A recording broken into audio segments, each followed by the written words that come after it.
آج کی ویڈیو میں ہم آپ کو بتائیں گے پیغمبر خدا حضرت ابراہیم علیہ السلام کے بارے میں، ان کی ولادت کے بارے میں، بت پرستی کے خلاف ان کی تبلیغ اور نمرود کی طرف سے ان کے آگ میں پھینکے جانے کا واقعہ۔ اس لیے ویڈیو کو آخر تک ضرور دیکھیے گا۔ نمرود ملک بابل کا بادشاہ تھا۔ بابل کا موجودہ نام عراق ہے۔ نمرود ایک انتہائی مغرور شخص تھا۔ جب اس کے اقتدار کا دائرہ وسیع ہو گیا تو لوگوں سے کہنا شروع کر دیا کہ اس کی پرستش کریں، کیونکہ لوگ پہلے ہی غیر اللہ اور لکڑی کے بنے ہوئے بتوں کی پرستش کیا کرتے تھے، لہٰذا وہ اسے آسانی سے خدا ماننے پر آمادہ ہو گئے۔ لوگوں کو اس گمراہی اور ضلالت کی زندگی بسر کرتے ہوئے ایک عرصہ گزر چکا تھا اور وہ اللہ کو قطعاً بھلا چکے تھے۔ پروردگار عالم نے اس قوم کی رہنمائی اور ہدایت کے لیے اپنا نمائندہ بھیجنے کا ارادہ فرمایا۔ نمرود کے دربار میں نجومی بھی تھے۔ ایک نجومی نمرود کے دربار میں بڑا اونچا مقام و منزلت رکھتا تھا اور وہ نمرود کے بہت ہی قریب تھا۔ ایک روز اس نے نمرود سے کہا کہ جان کی امان پاؤں تو ایک بات عرض کروں۔ نمرود نے کہا عرض کرو۔ نجومی نے بتایا کہ آپ کی سلطنت میں ایک بچہ پیدا ہونے والا ہے، وہ بت پرستی کو ختم کر دے گا اور لوگوں کو اپنے دین کی جانب بلائے گا اور آپ کی حکومت ختم کر دے گا۔ یہ سن کر نمرود نے اپنے دربار کے دوسرے نجومیوں کی طرف دیکھا۔ سب نجومیوں نے پہلے نجومی کی تائید کی۔ نمرود یہ سن کر دل ہی دل میں گھبرایا اور پھر غصے میں آ کر حکم دیا کہ عورتوں اور مردوں کو ایک دوسرے سے الگ کر دیا جائے تاکہ کوئی بچہ وجود میں نہ آ پائے، اور حکم دیا کہ جو بھی بچہ پیدا ہو اسے قتل کر دیا جائے۔ نمرود کے منہ سے اس حکم کا نکلنا تھا کہ بابل میں پیدا ہونے والے 1,00,000 سے زائد بچے قتل کروا دیے گئے۔ نادان نمرود یہ سمجھتا تھا کہ ان ہیلوں سے وہ اللہ تعالیٰ کے ارادے کے آگے بند باندھ سکے گا۔ اسی ملک بابل میں ایک خاتون تھی جن کا نام تاریخ نے نونا بتایا ہے۔ نونا اس وقت حاملہ تھی، لیکن ان کے حمل کے آثار کو اللہ نے چھپا دیا۔ جب اس بچے کی پیدائش کا وقت آیا تو وہ نمرود کے کارندوں کے خوف کے مارے شہر سے باہر چلی گئی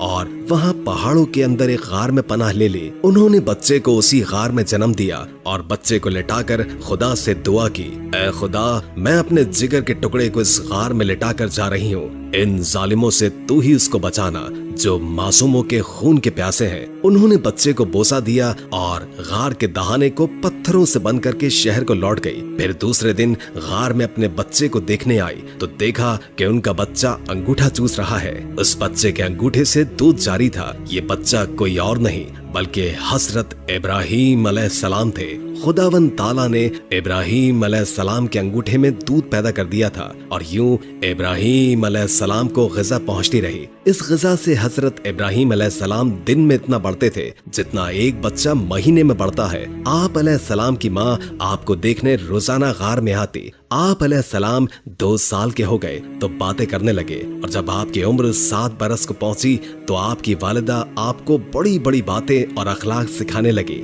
کمزوروں کی مدد کرنے کا سلیقہ سکھاتی اور اللہ کے پیغمبروں کے قصے سناتی۔ مگر انہیں کیا معلوم تھا کہ وہ جس بچے کی تعلیم اور تربیت میں لگی ہوئی ہے وہ خود پیغمبر ہے۔ آپ علیہ السلام نے اپنی زندگی کے 13 سال اسی غار میں گزارے۔ انہوں نے ایک دن اپنی ماں سے کہا، ماں، مجھے بھی اپنے ساتھ شہر میں لے چلیں۔ ماں نے جواب دیا، بیٹا، شہر میں تمہارے لیے خطرہ ہے۔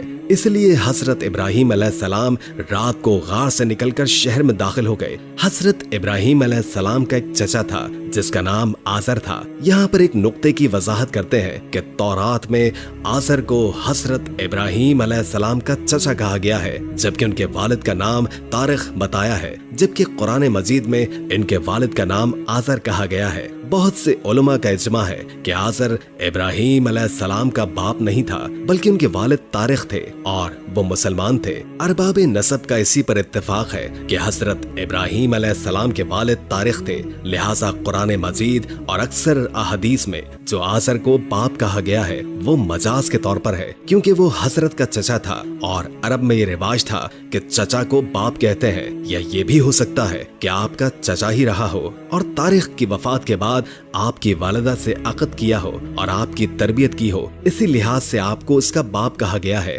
آزر پتھر، لکڑی اور مٹی کے بت بناتا، ان کو خود پوجتا اور لوگوں کے ہاتھوں میں فروخت کیا کرتا تھا۔ اسی طرح اس کا کاروبار بہت پھیلا ہوا تھا۔ آزر کے بیٹے بھی بت فروشی کیا کرتے تھے۔ حضرت ابراہیم علیہ السلام غار سے نکل کر شہر میں گئے اور اپنے چچا کے پاس पहुंचे तो आजर ने हजरत इब्राहिम अलैहिस्सलाम को भी अपने बेटों के साथ बुत बेचने के लिए भेज दिया। हजरत इब्राहिम अलैहिस्सलाम ने बुतों के गले में रस्सी बांधी और उन्हें जमीन पर घसीटते हुए ले गए, जिससे वो मट्टी, कीचड़ और कूड़े करकट में आलूदा हो गए। फिर आवाज लगाई, ऐ लोगो आओ और मुझसे वो बुत खरीदो जो बेजान है और कोई नफा या नुकसान नहीं पहुंचा सकते। बुतों के साथ हजरत इब्राहिम अलैहिस्सलाम का यह सलूक बुत परस्तों की नजर में बेहद तौहीन आमेज था।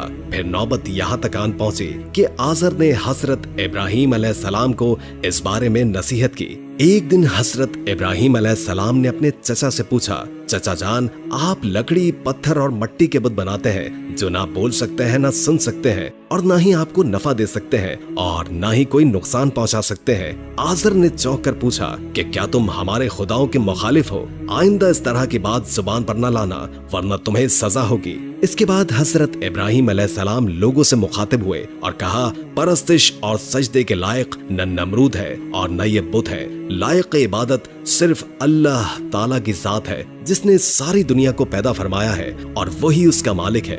हजरत इब्राहिम अलैहिस्सलाम का नाम और पैगाम बड़ी तेजी के साथ फैलने लगा। लोग इनकी बात को गौर से सुनने लगे। जब इनकी शोहरत नमरूद तक पहुंची तो उसने अपने दरबार के लोगों से पूछा, ये कौन नौजवान है जिसने एक हंगामा खड़ा कर दिया है? दरबारी बोले, इसका नाम इब्राहिम है जो आजर के घर में जवान हुआ है। नमरूद ने हुक्म दिया कि इसे फौरन मेरे सामने पेश कर दिया जाए। नमरूद के भेजे हुए लोग हजरत इब्राहिम अलैहिस्सलाम के पास आए और उन्हें नमरूद का पैगाम पहुंचाया। हजरत इब्राहिम नमरूद के पास पहुंचे। नमरूद ने पूछा, नौजवान, तुम जिस खुदा की बात करते हो वो कौन है? हजरत इब्राहिम अलैहिस्सलाम ने जवाब दिया, मेरा खुदा वो है जो लोगों की जिंदगी और मौत देने की कुदरत रखता है। नमरूद ने कहा, ये तो मैं भी कर सकता हूँ। और उसने एक ऐसे मुजरिम को आजाद कर दिया जिसे मौत की सजा का हुक्म सुनाया जा चुका था और एक ऐसे आदमी को फांसी दे दी जिसका कोई जुर्म था ही नहीं। फिर कहने लगा, अब बोलो, मेरे खुदा होने पर तुम्हें क्या शक है? मैं भी तो जब चाहूँ जिसे चाहूँ जिंदगी बख्श दूं और जिसको चाहूँ मौत दे दूं। हजरत इब्राहिम अलैहिस्सलाम ने फरमाया, अगर तू सच्चा है तो जिसको कत्ल किया है उसको जिंदा करके दिखा। फरमाया, मेरा खुदा सूरज को मशरिक से निकालता है और मगरिब में गुरूब करता है, तू इसे मगरिब से निकाल कर दिखा। नमरूद से इस सवाल का कोई जवाब न बन पड़ा और वो शर्मिंदा हो गया। इस पर हजरत इब्राहिम अलैहिस्सलाम की वालिदा ने नमरूद से कहा, बादशाह सलामत, मुझे इजाजत दीजिए कि मैं इब्राहिम को अपने साथ ले जाऊं क्योंकि ये अभी ना समझ है। आजर बोला, बादशाह सलामत, आप इब्राहिम अलैहिस्सलाम को घर जाने की इजाजत दे दें, मैं इसे आपकी और बुतों की तौहीन से बाज रखने की जमानत देता हूँ। नमरूद ने कहा, मैं तुम्हारी खातिर इब्राहिम को मुआफ करता हूँ, लेकिन अगर आइंदा इसने कोई हंगामा खड़ा कर दिया तो मैं इसे जिंदा जला दूंगा। हजरत इब्राहिम इस वाक़े के बाद भी अपने मिशन से बाज ना आए और एक दिन उन्होंने आजर से कहा, ये बुत क्या है जिनको आप खुद बनाते हैं, खुद पूछते हैं और खुद ही इनको खुदा मानते हैं? आजर ये बात सुनते ही बिगड़ गया और उसने कहा, इब्राहिम, फौरन मेरे घर से निकल जाओ, मैं तुम्हारी शोखी मजीद बर्दाश्त नहीं कर सकता। हजरत इब्राहिम अलैहिस्सलाम ये कहते हुए घर से निकले। चचा जान, आप नहीं मानते तो मैं जाता हूँ, मगर अपने मिशन से बाज नहीं आऊंगा क्योंकि मैं अल्लाह से डरता हूँ, इन बुतों या नमरूद से नहीं डरता।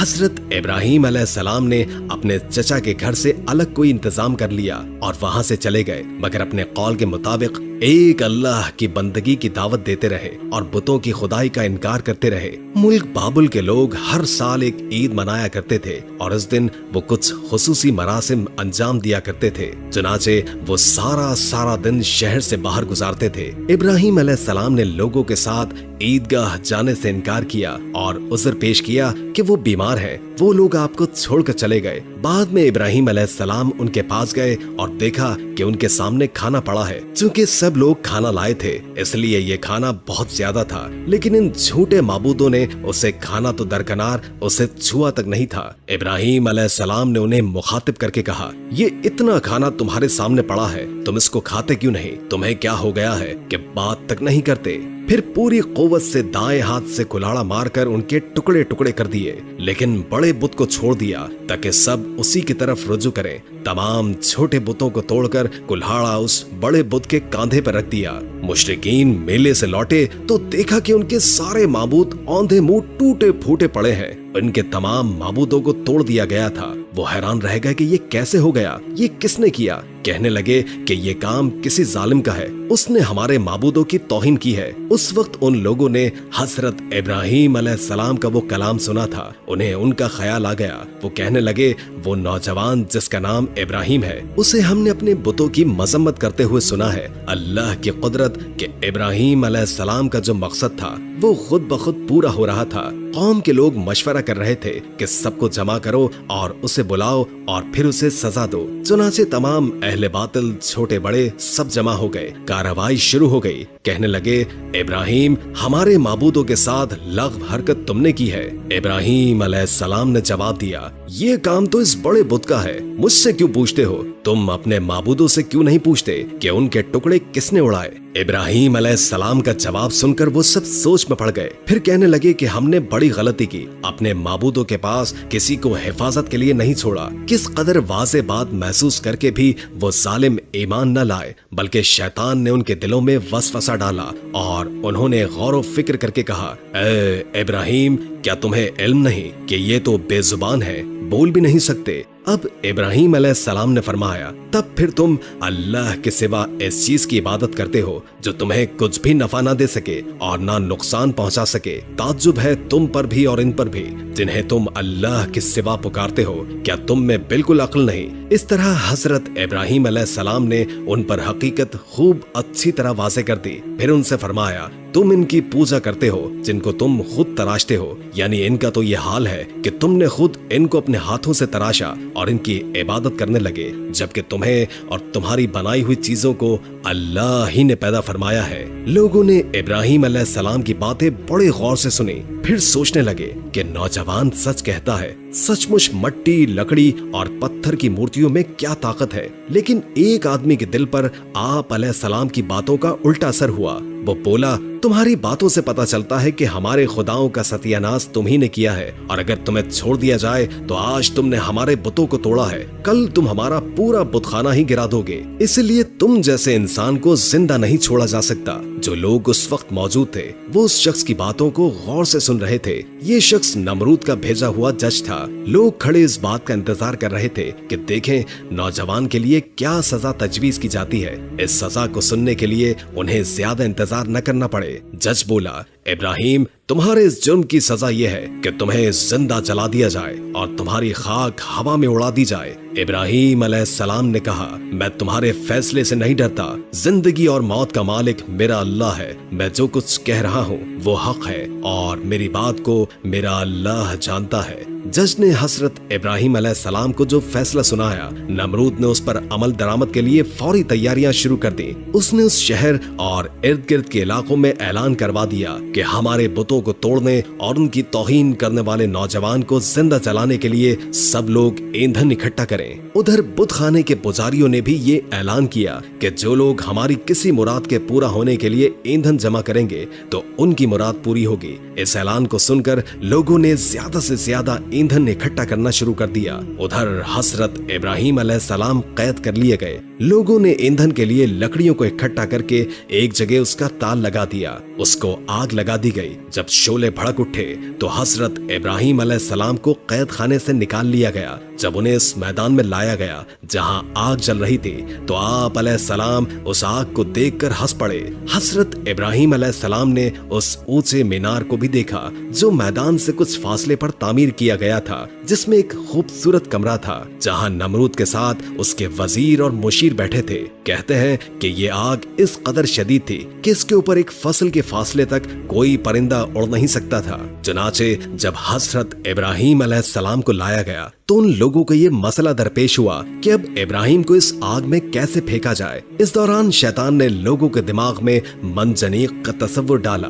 इमाम जाफर सादिक अलैहिस्सलाम से मनकूल है कि मंजनीक दुनिया में सबसे पहले हजरत इब्राहीम अलैहिस्सलाम के लिए कूफे में कोहिसार नामी एक नहर के किनारे बनाई गई और वो करिया कंतीनिया में थी। उस मंजनीक को शैतान ने बनाया था। चुनाचे हजरत इब्राहीम अलैहिस्सलाम को मंजनीक के जरिए आग में डाला गया آیا اس وقت آسمان و زمین سے فریاد بلند ہوئی اور کائنات کی ہر شے نے ابراہیم علیہ السلام کی امداد کی خواہش ظاہر کی۔ زمین نے کہا پروردگار مجھ پر سوائے ابراہیم کے تیری عبادت کرنے والا کوئی نہیں ہے، کیا تو راضی ہے کہ لوگ اسے جلا دیں؟ فرشتوں نے کہا تیرے خلیل ابراہیم کو لوگ جلاتے ہیں۔